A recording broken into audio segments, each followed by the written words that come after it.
الحمد لله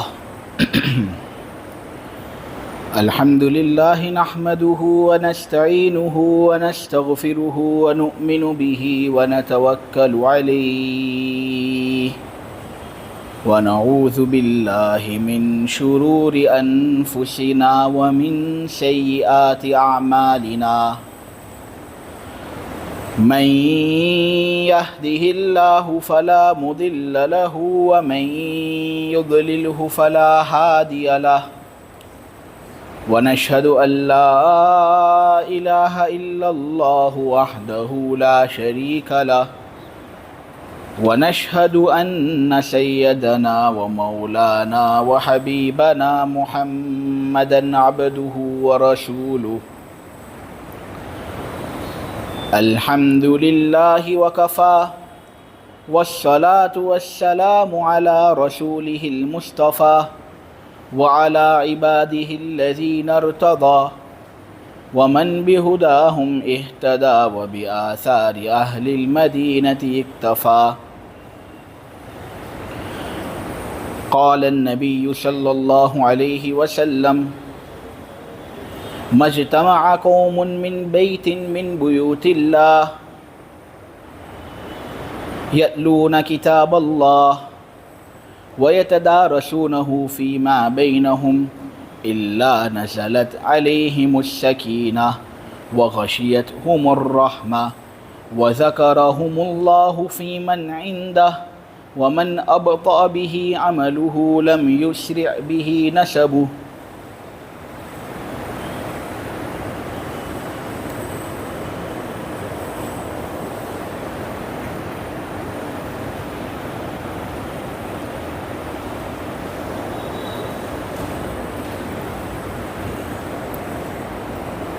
بخاری کے اندر حضرت انس رضی اللہ تعالیٰ عنہ کی ایک روایت ہے. وہ فرماتے ہیں کہ اللہ کے نبی صلی اللہ علیہ وسلم نے ارشاد فرمایا کہ آدمی آخرت کے اندر اس شخص کے ساتھ ہوگا جس سے اس کو محبت ہے. ایک آدمی نبی کریم صلی اللہ علیہ وسلم کے پاس آیا اور اس نے نبی کریم صلی اللہ علیہ وسلم سے پوچھا کہ قیامت کب آئے گی، اس کا متعین وقت کیا ہے. تو نبی کریم صلی اللہ علیہ وسلم کو تو معلوم تھا نہیں کہ قیامت کا وقت کب ہوگا. یہ علم تو ایک ایسی چیز ہے جس کا تعلق اللہ تبارک و تعالیٰ کے ساتھ خاص ہے.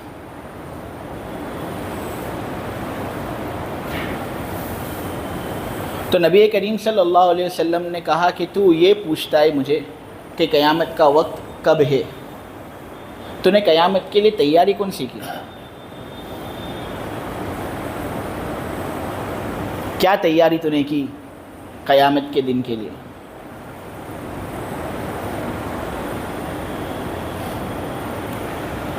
اس آدمی نے کہا کہ اللہ کے رسول صلی اللہ علیہ وسلم، میں نے قیامت کے دن کے لیے تو کوئی تیاری کی نہیں ہے، نہ میرے پاس ایسے اعمال ہے کہ جن اعمال کے پیش نظر میں جنت میں داخل ہو سکوں، لیکن ایک بات ضرور ہے، وہ یہ ہے کہ مجھے آپ سے بڑی محبت ہے، محمد صلی اللہ علیہ وسلم سے مجھے بڑا عشق ہے.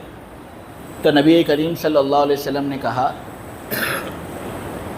اے اللہ کے بندے سن لے کہ آخرت میں آدمی اسی شخص کے ساتھ ہوگا جس سے اس کو محبت ہے. حضرت انس رضی اللہ تعالیٰ عنہ جو یہ حدیث بیان کرتے ہیں، کہتے ہیں کہ کوئی چیز ایسی نہیں جس نے مجھے نبی کریم صلی اللہ علیہ وسلم کے اس ارشاد سے زیادہ خوش کیا ہو. میں جھوم اٹھا. میرے ساتھ جو صحابہ تھے جو یہ سب سن رہے تھے، ہم سب خوش ہو گئے کہ نبی کریم صلی اللہ علیہ وسلم نے کیسی زبردست بات کہی کہ آدمی اس شخص کے ساتھ ہوگا جس سے اس کو محبت ہے. حضرت انس کہتے ہیں کہ میرا ذاتی معاملہ تو یہ ہے کہ اللہ کے فضل و کرم سے مجھے نبی کریم صلی اللہ علیہ وسلم سے بڑی محبت ہے. حضور کے بعد جو ابو بکر کا مرتبہ ہے ان سے بھی مجھے بڑی محبت ہے۔ ابو بکر کے بعد جو عمر کا مرتبہ ہے رضوان اللہ تعالی علیہم اجمعین، ان سے بھی ہمیں بڑی محبت ہے۔ تو اگرچہ میرے پاس وہ اعمال نہیں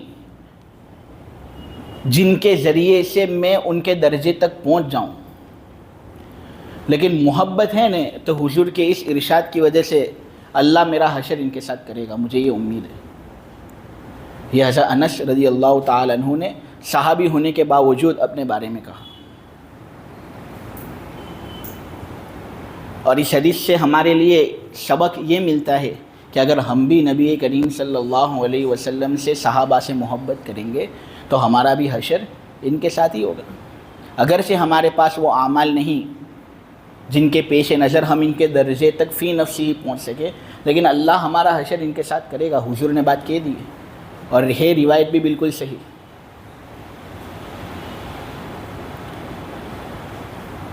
لیکن بات دراصل یہ ہے اور سوال دراصل یہ ہے کہ کیا واقعتاً ہمیں اللہ کے نبی صلی اللہ علیہ وسلم سے محبت ہے؟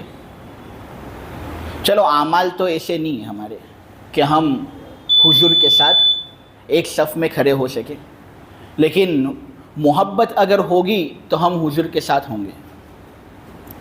لیکن کیا ہمارے پاس وہ محبت ہے جسے محبت کہا جا سکے؟ کیا ہمارے پاس وہ وفاداری ہے جو وفاداری نبی کریم صلی اللہ علیہ وسلم کے ساتھ خاص ہو؟ نبی کریم صلی اللہ علیہ وسلم سے محبت اگر کسی کو ہوتی ہے نا تو وہ حضور پر درود بھیجتا ہے۔ وہ آدمی رات دن درود بھیجتا ہے۔ اور درود بھی دو طرح کے ہوتے ہیں۔ مفتی سید احمد صاحب پالن پوری کہتے ہیں کہ ایک درود تو ناقص درود ہوتا ہے، ادھورا درود، ہم پڑھ لیتے ہیں اس کو مجلس کے اندر ہی، صلی اللہ علیہ وسلم، اللہم صلی علی محمد، اللہم بارک علی محمد۔ یہ درود ہے، اس کا ثواب ہے اپنی جگہ پر، خیر ہے اس کے اندر اور خوب ثواب ہے اس میں۔ علامہ اشرف علی صاحب تھانوی زاد السعید کے اندر فرماتے ہیں کہ سب سے بڑا فائدہ درود شریف کا یہی ہے کہ آدمی جب کثرت سے یہ پڑھتا ہے نہیں تو نبی کریم صلی اللہ علیہ وسلم کی زیارت اس کو نصیب ہوتی ہے۔ کچھ ہے چنیدہ بندے جن کو نبی کریم صلی اللہ علیہ وسلم کی زیارت ہوتی ہے درود شریف پڑھنے کے نتیجے میں۔ بعض بزرگوں نے کچھ مخصوص درود بھی بتائے کہ اگر ان کی پابندی کی جائے تو نبی کریم صلی اللہ علیہ وسلم کی زیارت ہو سکتی ہے۔ اب وہ قرآن حدیث سے تو ثابت نہیں ہے، لیکن بزرگوں کا تجربہ اس پر ہوتا ہے تو لہٰذا اس کا اعتبار بھی کرنا پڑتا ہے، کیونکہ بڑے لوگوں کی باتیں بھی بہت بڑی اور اونچی ہوا کرتی ہیں۔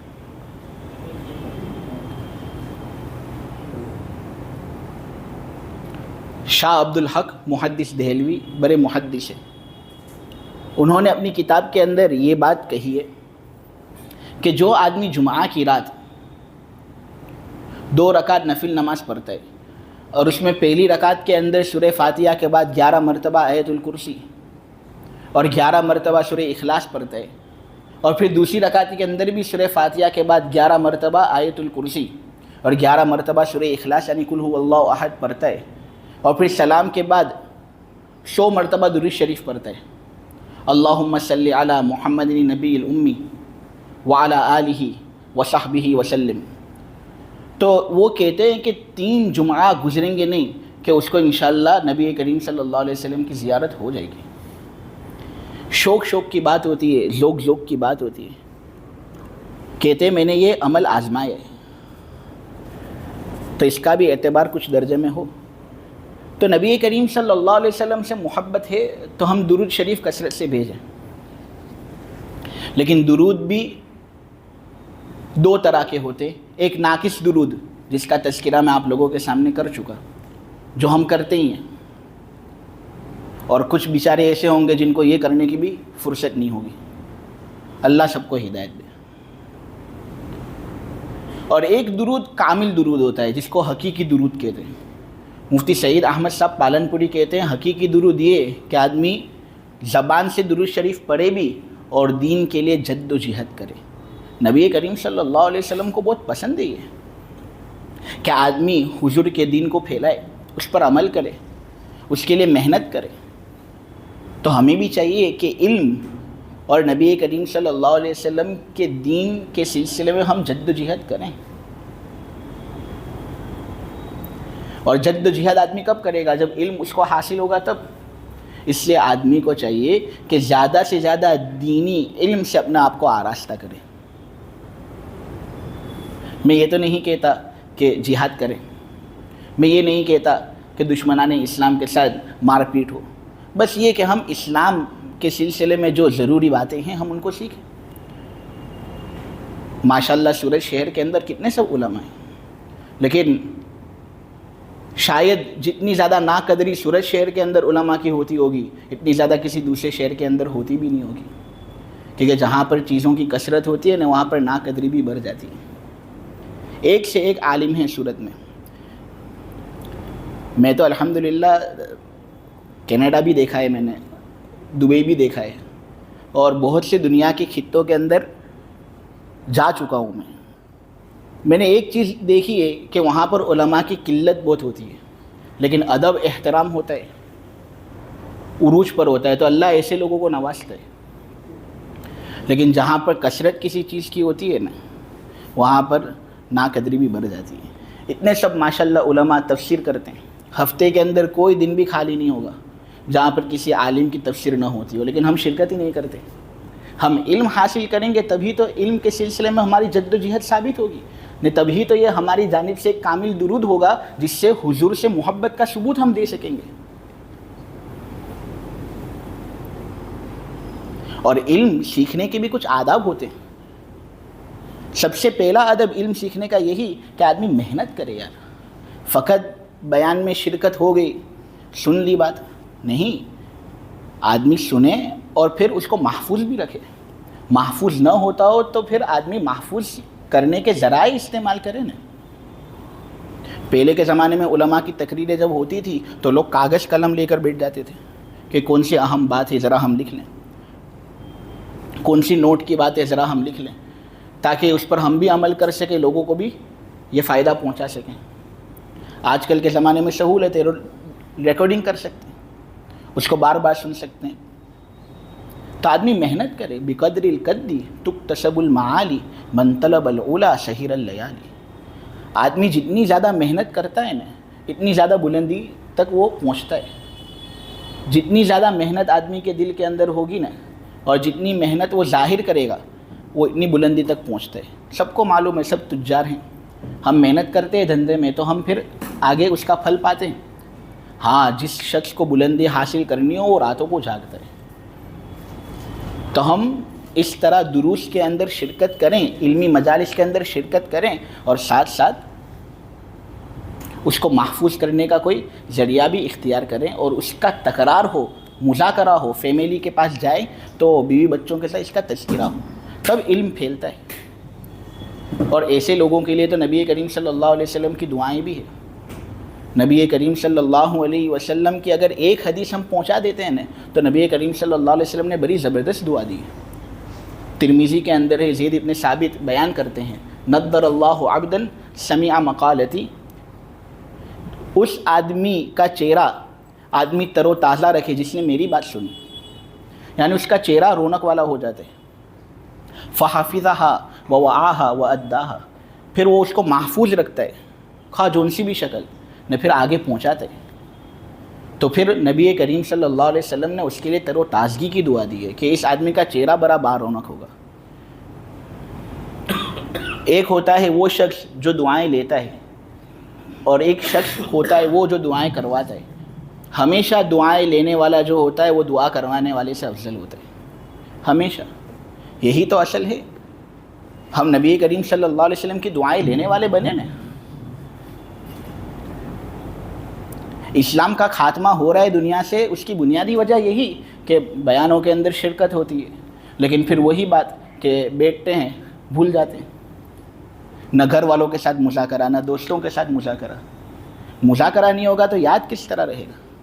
یاد نہیں رہے گا تو عمل کس طرح ہوگا؟ اور عمل سے ہی تو یہ دین نکھرے گا، کامل درود پایا جائے گا. اس کی بہت ضرورت ہے میرے عزیزوں.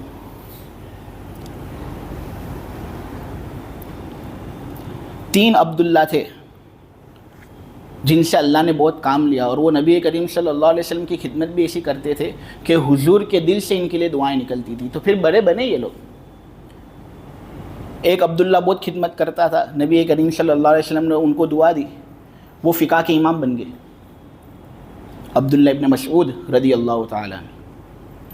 اور ایک وہ عبداللہ جو نبی کریم صلی اللہ علیہ وسلم کی خدمت کرتے تھے اور نبی کریم صلی اللہ علیہ وسلم نے ان کو دعا دی تو وہ پھر تفسیر کے امام بن گئے، عبداللہ ابن عباس۔ ایک عبداللہ تھے جو خدمت کرتے تھے، نبی کریم صلی اللہ علیہ وسلم نے دعا دی تو پھر وہ بن گئے حدیث کے امام، عبداللہ ابن عمر۔ تو دعائیں لینے والے ہم 2 طریقوں سے بن سکتے ہیں، نمبر 1 خدمت سے، نمبر 2 عظمت سے۔ حضور کی عظمت تو الحمدللہ سب کے دل کے اندر ہوگی، لیکن خدمت ہے یا نہیں؟ خدمت کیا؟ حضور نہیں ہے تو ہم حضور کے دین کی خدمت کریں۔ حضور کے دین کی خدمت کیا ہے؟ یہ کہ ہم لوگوں تک بات پہنچائیں، اس پر عمل کریں، اپنے آپ کو سجائیں۔ یہ 2 چیزیں ہوں گی تو نبی کریم صلی اللہ علیہ وسلم کی دعائیں ہم پر ہوگی، اور جس کی ذریعے سے ہم دنیا آخرت میں کامیاب ہوں گے۔ آدمی اس شخص کے ساتھ ہوتا ہے جس سے اس کو محبت ہے۔ اللہ تبارک و تعالیٰ سے محبت اگر ہم کو حاصل کرنی ہو، ہم اللہ کا کلام کثرت سے پڑھیں، اللہ کا کلام سنیں، اس کی تعلیم حاصل کریں، علم سیکھیں علماء کے پاس جا کر۔ ہم کو 2 چیزیں علم سے روکتی ہے، نمبر 1 حیا، کچھ لوگ شرمیلے ہوتے ہیں، شرم کی وجہ سے آدمی علم سے محروم رہتا ہے، آدمی کو ذرا شرم ختم کرنی پڑتی ہے۔ اور نمبر 2، اس میں بھی بہت سے لوگ مبتلا ہیں، تکبر کی وجہ سے آدمی کبھی بھی علم حاصل کر نہیں سکتا، اس لیے اس کا خاتمہ ہو۔ خواہ بیان کرنے والا تم سے چھوٹا ہو یا بڑا ہو، یہ دیکھو ہی مت، جو بات کر رہا ہے وہ دیکھو۔ تکبر ختم ہوگا تب علم آئے گا دل میں، ورنہ کوئی علم تمہارے دل کے اندر آ ہی نہیں سکتا، ایک ذرہ برابر بھی آ نہیں سکتا۔ ہم جس کے پاس سے علم حاصل کریں ہم اس کا احترام کریں، ادب کریں اس کا۔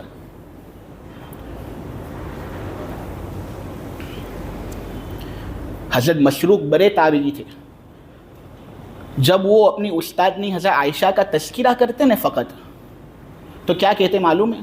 حدثتنی الصدیقہ بنت الصدیق حبیبۃ حبیب رسول اللہ صلی اللہ علیہ وسلم المبرہ، سچے کی بیٹی جو خود سچی ہے، اس نے مجھے یہ بات بیان کی، رسول کے حبیب کی حبیبہ ہے جو پاک دامن ہے۔ نام جب بھی ذکر کرتے تو یہ کہتے، یہ ادب۔ تدریب الراوی ایک کتاب ہے، اس کے اندر قاسم ابن سلام جن کی کنیت ہے ابو عبید، وہ کہتے ہیں کہ جب بھی میں اپنے کسی عالم سے علم سیکھنے کے لیے جاتا تو کبھی بھی ان کے دروازے پر میں نے دستک دی ہی نہیں ہے، کہ کہیں ایسا نہ ہو کہ میں دستک دوں اور ان کو تکلیف ہو، اور ہم مسئلے مسائل پوچھ لیتے فون ہی سے۔ میرے عزیزو دیکھو، ایک بات میں تم کو کہہ رہا ہوں، نکاح جو بھی ہو، عمر اگرچہ چھوٹی کیوں نہ ہو، لیکن اگر علماء کی عزت ہم نہیں کریں گے نا تو ایک نہ ایک دن سورج سے علماء سب خالی ہو جائیں گے۔ آج جو اللہ کی نعمت ہے نا کہ ہر گلی گلی کے اندر عالم ملتا ہے، مفسر ملتا ہے، محدث ملتا ہے، یہ دولت کے لیے صورت والے ترسیں گے۔ جہاں پر کثرت ہوتی ہے وہاں پر ناقدری بھی ہوتی ہے، اس لیے ان کی قدردانی کیا؟ ہم نہیں کہتے کہ ہم کو پانی پلاؤ، ہم نہیں کہتے کہ ہم کو کرسی دو، ہم نہیں کہتے کہ ہمارے پیر دباؤ، ہاتھ دباؤ، ہم بس یہ کہتے کہ ہم سے فائدہ اٹھاؤ، جس طرح فائدہ اٹھانے کا حق ہے۔ بس اپنی زندگی بنا لو، دین حاصل کر لو، نبی کریم صلی اللہ علیہ وسلم کے محبوب بن جاؤ۔ دیکھو اگر تم کو حضور سے محبت ہوگی نا تو پہلے سے میں کہہ رہا ہوں کہ آدمی اسی شخص کے ساتھ ہوگا جس سے اس کو محبت ہے۔ اللہ تبارک و تعالی کہنے کو قبول فرمائے، سننے کو قبول فرمائے، سب سے زیادہ مجھے عمل کی توفیق عطا فرمائے، پھر اس کے بعد سب کو عمل کی توفیق عطا فرمائے۔